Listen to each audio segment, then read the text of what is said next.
DC2 のインテグラタイプ R でございます。レイズの T37 16インチですね。テインの車庫調で落としてあると。スプーンスポーツの N1 のテールエンドのマフラーに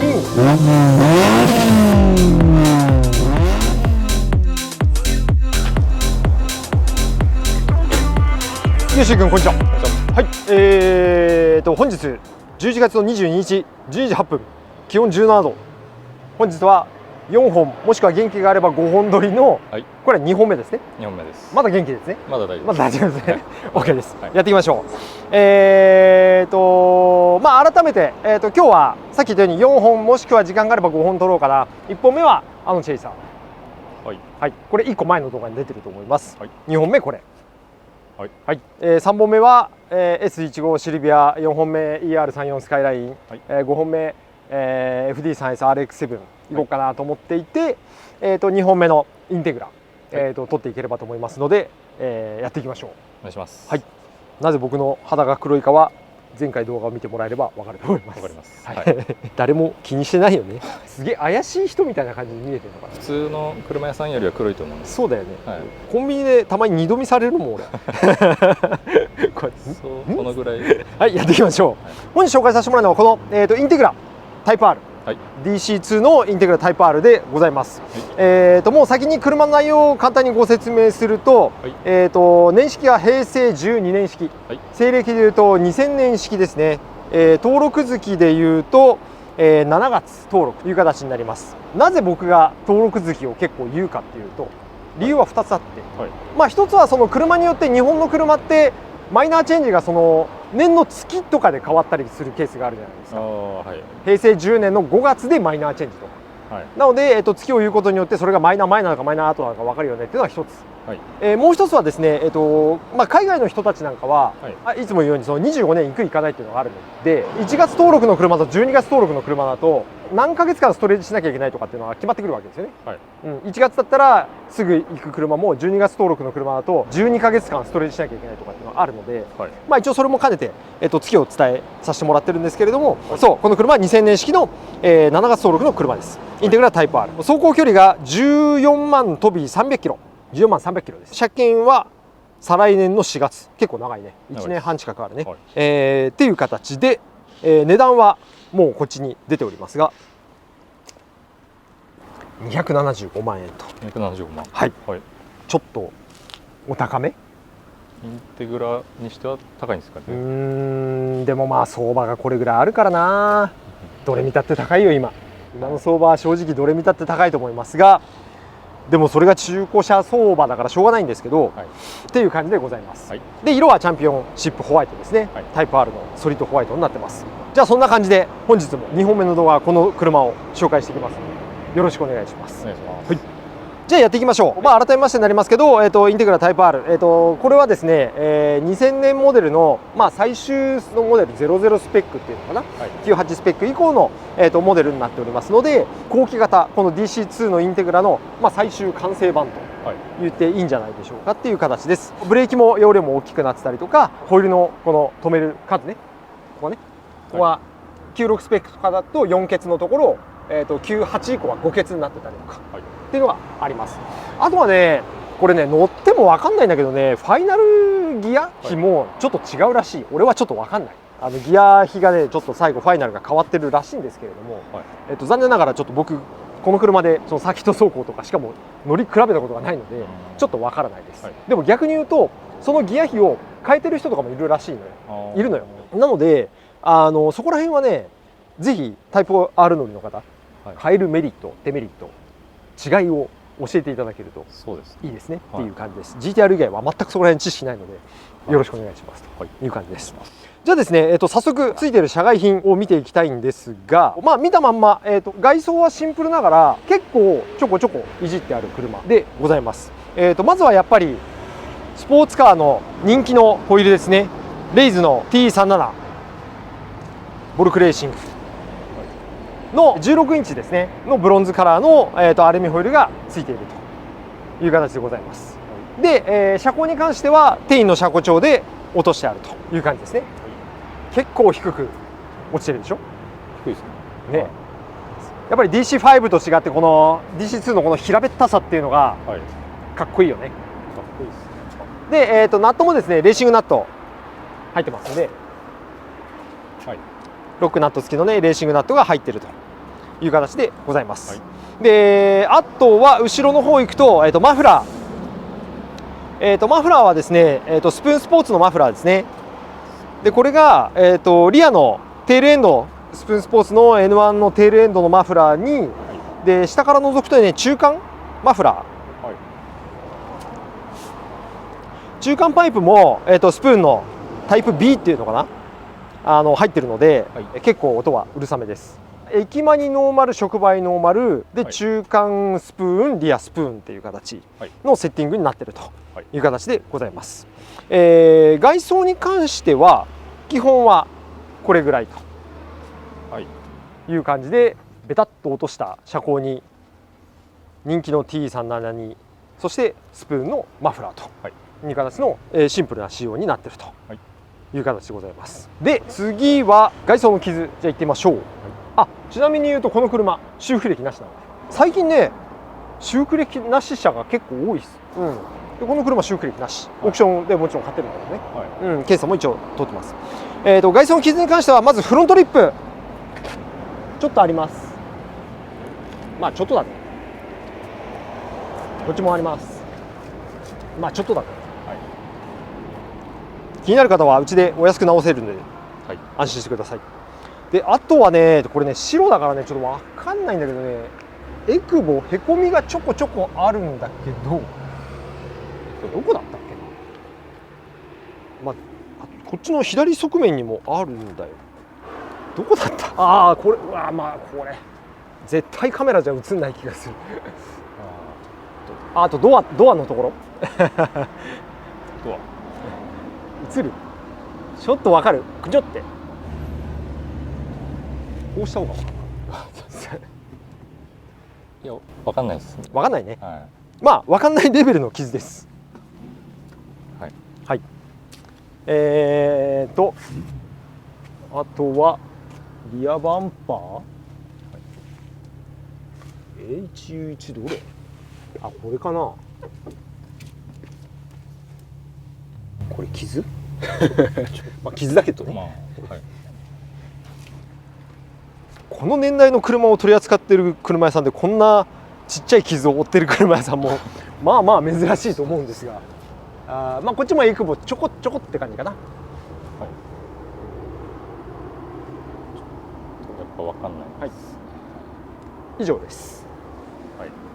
っていう感じですね。あとはライト若干曇ってるかなっていう感じですかね。しょうがないんだけどね。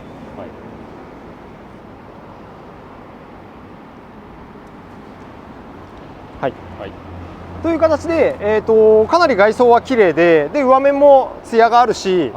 リアスポイラーも結構色あせとかペイント割れ気味なんだけれども、リアスポもねちゃんとツヤありなんで、塗装の状態もインテグラタイプ R にしてはかなりいいんじゃないかなと思います。でじゃあ次は中行きましょう。ちょっと先にエンジンかけちゃいます。これはね結構ね内装が結構いじってある車。まずはこれですね、ハンドル、すごいね、モモレース、これ結構小さめでゴーカートみたいなあれなんですけど、でラフィックスのこのクイックリリースですね、これついてますので、脱着式になってますと。であとは、このカーボンのカバー、これもね純正加工なのかながついてたりとか、あとはここに追加メーター3連で、そう水温、油圧、油温かの3つがついてるという形でございます。ETC ナビゲーション、ついてて、これは純正のチタンの、シフトノードですねがついてるという形でございます。で、内装のダメージ的なダメージじゃないんだけどね、ここよく壊れて、これもう外しちゃってるんだけど、本当はここに小物入れがこう蓋でつくんですよ。それが外れてない状態です。これちょっと純正品なんで多分もう出ないと思うんですけど、もし中古あったら買って見つけてはめてあげるといいんじゃないかなっていう感じですかね。唯一これが気になるところっちゃところかな。あと一応ドライブレコーダーもついてますね。前だけかなこれね、はい、という感じでございます、はい、あとはですね、シートのコンディションタイプ R よくダメになっちゃうんですけど、はい、これもちょっとへたりがこうクッションがちょっと潰れちゃってさそう出たりちょっとここ汗ちゃったりしてるんですけれども、はい、まあまあギリギリ OK かなっていう形なのと、はい、これ高さをちょっと見てもらうと、これ多分ねローポジションのシートレール入れてあるのかな、だよね。左右の高さちょっと見比べてもらうとさ、ちょっと低くなってるの分かるかな。運転席ちょっと一段座面低いんですよ。こっちの方が低いですね。はい、っていう形です、はい、なので座ってドア閉めるとこれをかっこいいという人もいらっしゃいますが、このシートのこのなんていうの、肩から見えないっていうの、真横から見た時に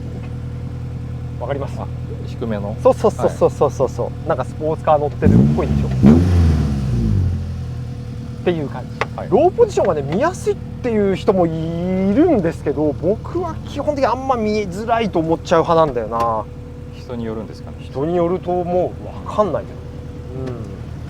という形です。まあヘルメットね、この間さっきと言ったけどさ、はい、まあ、ヘルメットして入る時なんかはね、はい、あんまり屋根が近い状態だとぶつかっちゃうので、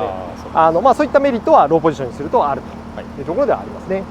で後ろに関してはピラーバージェイズレーシングだったかなのここに、これも社外品でついてますね。ボディの補強パーツですね、はい、っていう感じです。まあ、下の方はこれはタイプ R の純正の、はい、バーになってますけどね、はい、こんな感じでございます。だから内装で言うならば、さっきの小物入れがないというところとシートのへたりっていうのがあるという形です。でまあタイプ R といえばやっぱり真っ赤なレカロシートなんですけれども、赤と黒が選べるようになってて、はい、赤だと、まあ、結構汚れ目立つんで、はい、黒で汚れ目立たないから、まあそれはプラスと考えていいんじゃないかなと思います。はい、はい、であとねこれねあれなんだよね、グレードがねタイプ R なんだけど、はい、タイプ RX っていうのもあったのよ。はい、これはねちょっとね98と00でちょっと俺もよく分かってないんだけど、要はそのまず電動格納ミラー、はい、これが普通はなかったんですよ、はい、今までは。これはついてます。でスピーカーもツイーターがついてない4スピーカーシステムだったのが6スピーカーになってると、はい、っていうところと、あとはデジタル時計がついてると。でこれでタイプは、あとキーレスか、これキーレスでもね、これねキーレス、これ純正のキーレスじゃないんだよね。タイプ R のキーレス、実はこういうのキーレスじゃないのよ、はい、なんかこれセットでねタイプ RX っていう認識だったんですけど、ちょっとキーレスがこれだしな、どうなんだろうなとか思ってるような感じです。はい、はい、で、基幹的に、この車は特段今のところはもうね、パワーウィンドウ動く、パワーミラー動く、はい、エアコンもしっかりちゃんと効きますし、はい、まあ、パワーステージもなく問題なしと。あ、そうだよ、なんて言ったってこの車オークション会場で買って、はい、僕100キロぐらいこれ、試乗も兼ねて自走で乗って帰ってきてるんで、はい、全然調子いいですっていう感じです。じゃあでは次エンジンルーム行ってみましょう。はい、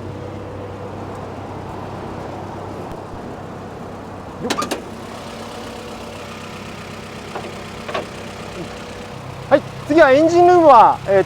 こんな感じでございます。タイプ R なんで真っ赤なエンジンヘッドカバーですけれども、やっぱり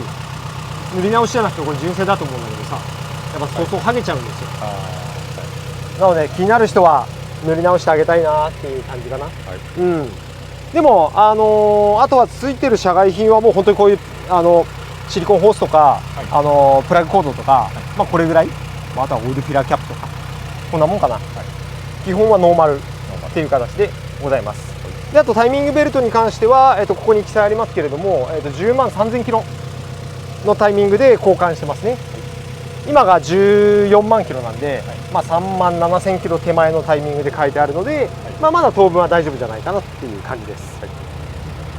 い、であとはサビに関してもインテグラは結構ね錆びやすくて、はい、まあ、ポイントとしては結構このタワーバーが錆びてたりとか、はい、あとはエンジンのフレームの部分が錆びてたりとか、あとはここら辺もさアルミそのまんまになってるんでエンジン周りなんかも結構錆び出やすいんですけれども、これに関してはまあ比較的綺麗な方なんじゃないかなと思います。はい、結構ねいろんな車屋さんでいろんな車個体を見比べてもらうと、これが綺麗っていうのが分かってもらえるんじゃないかなと思いますね。もちろんね、うちのインテグラよりも綺麗な車は世の中たくさんあると思うので、他の車屋さんでもね、そういうのいろいろ見てもらってがいいと思いますけれども、今のところこんな感じです。ちょっとエンジン吹かすけど、特に異音も何もなく回転数も安定してるんで。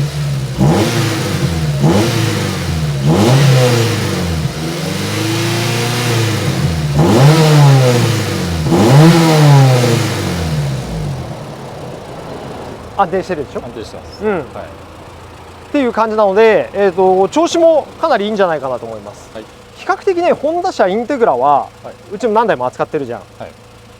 意外とね、シビックタイプ R 高くて買えなくて、インテグラタイプ R が買えることが結構あって、扱うんですけど、やっぱりあんまり致命的な故障をしてる車っていうのは結構少ない印象です。ただやっぱり距離がね20万キロとか25万キロぐらい走っちゃってる車とかももちろん見るんだけど、そうするとやっぱりねエンジンがちょっとへたってると言いますか、若干オイル食っちゃって、常時白煙吹いちゃってる車もあるんですよ。でそういう車だと普通にエンジンとか回るし吹けるよ、全然吹けるんだけど、やっぱオイル食っちゃって白煙若干出たりとかっていうのもあるので、そうするとやっぱりエンジン1回開けてオーバーホールしてあげる必要があるのかなとは思うんですけど、なんか10万キロ15万キロぐらいでエンジンへたっちゃってる車っていうのはあんまり見ないんで、なんかそんなにリスクなく買えるんじゃないかなっていうイメージがあります。じゃあ次は、トランクルームとあと下回りのサビですね。じゃあ見てみましょう。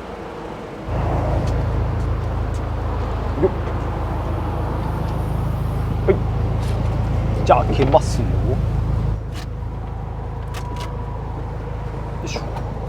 こんな感じです。ちょっとサビあるかなって感じか。なんかタッチペンゴシゴシちょっと磨いてサビ取ってタッチペンしてあげたいかなみたいな感じですかね。でも致命的なサビじゃないんでいいんじゃないでしょうか。これぐらいだったらありだと思います。であとは下回りですね。下回りはねこれ確かねサビ止め塗ってあるんだよね。黒くなってるでしょ。サビ止め。これサビ止めなんだよ。そうだから実際のとこどんぐらい錆びてるかってちょっと分かんないけど、でもあんまり錆びまくっちゃってから塗ってるっていうよりかはその前に塗ってるっぽいような印象なので、まあいいんじゃないでしょうかっていう感じですかね。大丈夫ですね。という感じでございます。では次やることは何ですか？マフラー。みんな大好きマフラー音チェックいきますか。お願いします。こ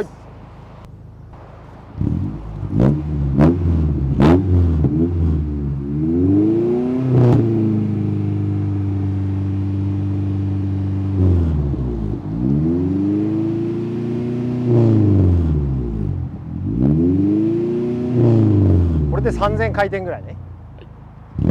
じゃあちょっと吹かします。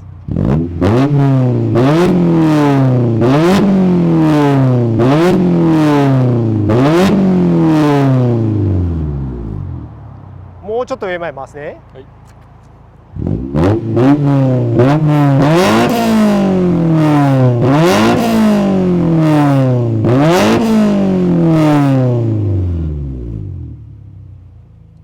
こんな感じですかね。いい音です。これはいい音です。いい音です。エンジンノーマルで中間取りやかが書いてありますから、なんでここまで音が出るみたいな、そんな感じの印象でございます。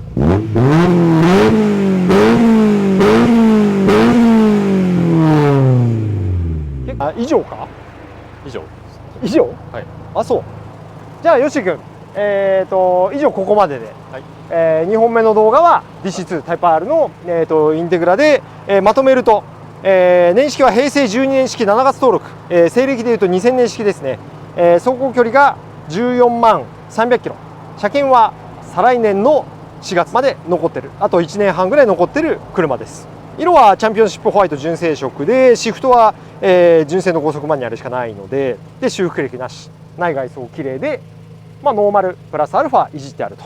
いうこちらのお車でございました。お値段275万円でございます。高いと感じるか安いと感じるかは、安いと感じる人はいないか安いと感じる人はいないね。でもちょっともうしょうがないんですよ。すいません。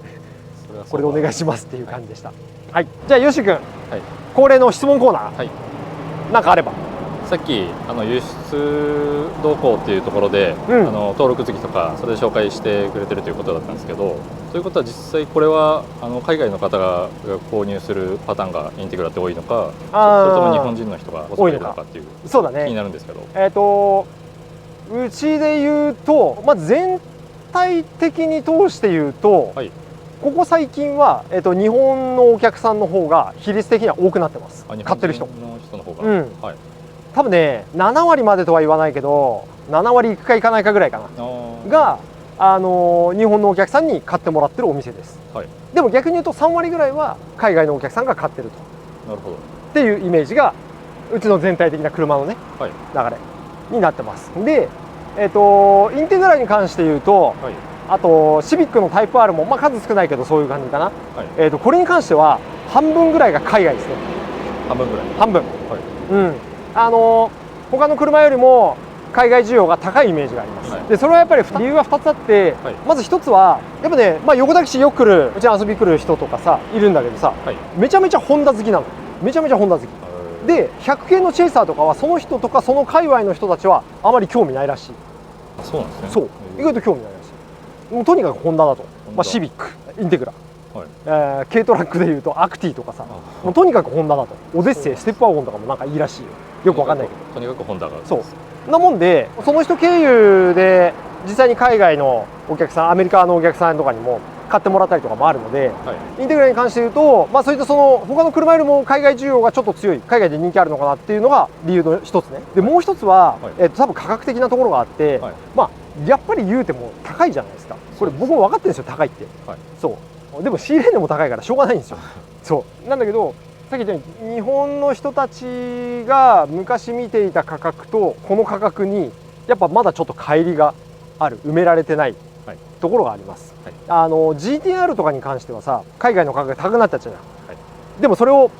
月日が経って日本人の人もだいぶ慣れてきてるじゃん。そうですね。だからやっぱなんとか追いついてその中で買う人っていうのが出てきてると思うんだけれども、はい、やっぱりインテグラで300万ってどうなのみたいなところは多分あると思うんだよね。持ってる人絶対いると思うのよ、はい、っていうのがあるので、やっぱそういう人たちが買わないで、でも海外の人たち今円安なんで、はい、本当に日本のもの全部が全部バーゲンセールみたいなもんですから、そういう形で買ってるっていうのがあると思ってて、はい、まあその2つの理由、一つはなぜか僕のその知ってる人の周りだけなのかよくわかんないけど、とにかくホンダ車人気あります、アメリカで、はい、もう一つはやっぱちょっと日本人の方でインテグラで300万、まあ物がいいと本当に400万とか500万とかもあるからさっていうところにちょっとプライスレンジがついてこれない。でその一方ででも海外の人たちはさっき言ったように円安だから、はい、言うても全然安いんでこれでもで買われるっていうのがあるというイメージじゃないでしょうかね、はい、勝手な感覚よ。その例えばじゃあ軸をさ300万だとしてだよ、はい、この車を300万だとして、はい、俺らは300万じゃんだよね、はい、でも今1ドル150何円の300万でしょ、はい、ちょっと前までは1ドル110円ぐらいだったから。そうです、もう110切ってたわ、はいね、っていうと約3分の2ぐらいなの感覚的に、はい、っていうことはさ300万が200万で買えるっていうのと同じなわけよ、でかつ、まあ、日本人のそのお給料とアメリカ人の方のお給料ってやっぱりここにも差があると思ってるんですよね、はい、でそこに仮にじゃあ 1.5 倍から2倍ぐらい差があるとしたら、はい、300万が200万になっちゃって、はい、でさらにそこから 1.5 倍2倍差があるっていうと150万ぐらいで買えちゃうよね、100万円ぐらいで買えちゃうよねみたいな感覚値になっちゃうわけですよね、はい、このお金の感覚の話ね、100万だったら買うでしょ。買いますね。150万でも安いと思うでしょ、はい、でもそれが日本人になるとさっき言ったように給料の価格差があります、円とドルの価格差があります、これでやっぱり300万になっちゃうと、300万ってちょっと高いよねみたいなところがあります、だから結構ここのところは重要じゃないかなと思いますね、はい、で仕入れ値オークション会場の価格はやっぱり輸出屋さんとの戦いでもあるので、はい、逆に言えばまた1ドル100円台110円台までないと思うけれども、はい、110円台まで下がることがあれば円高に触れることがあれば、はい、中古車の価格は多分一気に下がると思います、そこまではちょっともうこれでやっていくしかないっていう、はい、そんな感じですね。あとはなんとか僕も日本人ですから、はい、なんとか国内で使ってもらえるように日本のお客さんに買ってもらえたらいいなっていうのもありますし、はい、はい、そんな感じでしょうか。大丈夫ですか？はい、はい、じゃあそんな感じで、このインテグラの動画紹介終わって、次はシルビアかスカイラインか紹介させてもらえばと思いますし、もし 100K チェイサー気になる人がいたら1個前の動画、白いやつね、見てもらえればまあいいんじゃないかなって感じでございます。OK？ はい、はい、じゃあそんなところで、ありがとうございました。ありがとうございました。また引き続きよろしくお願いします。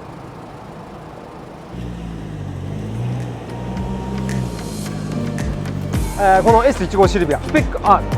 ユーラスのタイプ GT っていうやつなんですね。まあ、2色塗り分け、アルミホイルはウェッズスポーツの SA15R、こっちの方は結構すぐ売れるんじゃないかなって